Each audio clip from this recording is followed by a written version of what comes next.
Hey boys and girls, so we are on Saxon and it's our lesson number 119. We have done 118 lessons, that means, so far this year. Oh my gosh, think about how smart you're getting now. Oh my goodness, we've learned all of our letters, we learned all of our sounds, and now we are still learning about digraphs. So last week you learned about the voice sound of TH, and that meant that your throat vibrated when we made the sound. For though and there and those. So now we're going to learn about the sound that TH makes in other words that you can't feel it vibrate here. It's called its unvoiced sound. Okay, so our voice sound is the one that makes our throat tickle. Our unvoiced sound, you don't feel anything when you say it. Okay, so we're going to look at these words right here. Okay, so here's our digraph TH as we remember. Okay, and to code it, we put a line underneath it, okay, because this one is a voice sound. It's not unvoiced. It's unvoiced, excuse me. If it's voiced, we put a line through it. If it's unvoiced, we just underline it. Okay, so let's look at these words right here. Thick, theft, and thin. Put your hand right here on your vocal cord, on your throat, and say it.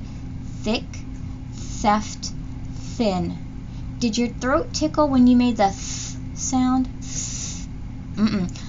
Put your tongue underneath your front teeth and go th. I know I look really funny doing it, don't I? Thick, theft, thin. Your throat doesn't vibrate. So that means that this is an unvoiced sound. So all we have to do to code this digraph is to underline it, okay? So we're going to look at the first one, and we are going to make sure we code it, okay? Alright, so let's code our digraph, which is TH. Do we need to code anything else? What about the vowel? Is the vowel short or long? It's long because it's followed by consonants, right? So we have to code it. So let's code it short.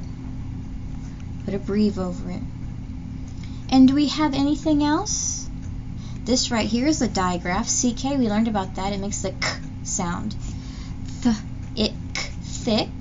So we're going to underline that. So that's how you're going to recode that word. All right, let's do the next one.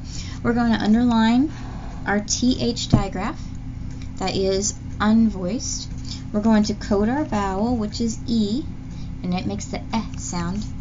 And then F and a T. Don't need to code that, do we? Because they're consonants. Alright, let's look at the last one.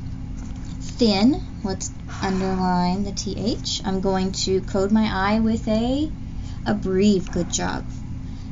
And that's all I have to do because N is just a consonant. It doesn't have any special coding to it. You guys are so smart. You are really getting this. I'm really proud of you. Okay, so now that we've gone over that, we are going to see if you can figure out our new keyword for the TH sound. Okay? Alright, so before I show you what it is, I'm going to give you some clues, okay? Alright. This is a little metal cap, and you put it on your finger, okay? And you use it when you sew with a needle and a piece of thread, and it sits on your finger, and it helps you to protect your finger when you push the needle through some cloth so it doesn't stick you and prick you and draw a little bit of blood. So what do you think it is?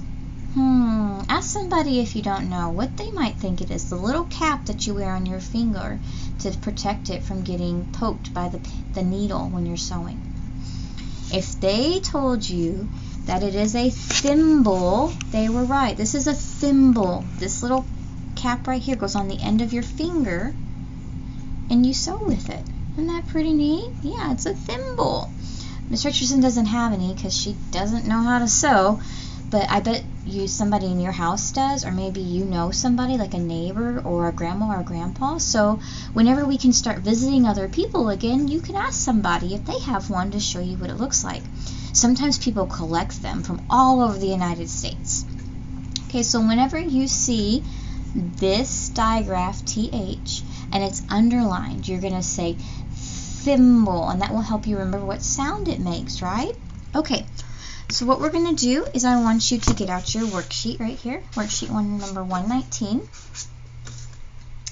and we are going to do a little bit of work. Okay, on number 1, I want you to write the digraph, TH, that is unvoiced. So we're going to write a T and an H. Make sure your letters are tall, your little letters are tall, and then you're going to underline it. Okay? And you're going to underline it.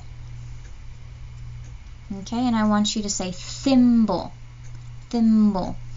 Okay, now in the box right here with all of these different digraphs, I want you to code them. Okay? So we're going to underline all of them. So I want you to underline 1, 2, 3, 4, 5, 6. You should have 6 TH digraphs underlined. If you do, give yourself a thumbs up. Put a check mark at the top of your paper. Oh, make sure you write your name. It's very important that you write your name. That way when your paper comes back, your teacher knows if it's yours or not. Okay? Then I want you to go to the back. Okay? Now, I'm going to give you some words and I want you to circle them. Okay? I'll give you the first word and I'll help you with the first word. But on number 3, 4, 5, and 6, I want you to do it all by yourself. Okay? Alright. On number 2, we're going to find the word fifth. Fifth. Let me say it again. Fifth. Fifth. Fifth. So f is the F sound. We only have one word right here that starts with an F. Fifth. Fifth. It's really hard to do it when you have to break up the sounds. Fifth. Okay. Number 3, listen. I want you to find bath. Bath. He took a bath. Bath. Bath. Bath. Okay, on number 4, I want you to find the word thick. Thick. That was one of the words that we just coded together. Thick. Thick. Think about the first part, the middle sound, I, and the last sound, k. Thick. Thick.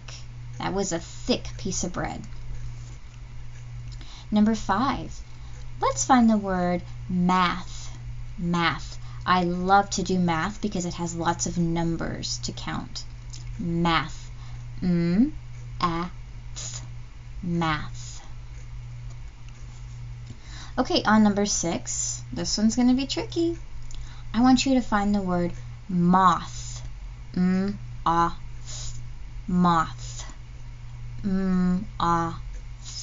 Moth. A moth looks like a butterfly, but they're usually brown. Moth. Okay, you got your high frequency words down here. Read those words to somebody, practice them. That'll help you become a better reader. All right, adios amigos. I will see you soon. Bye.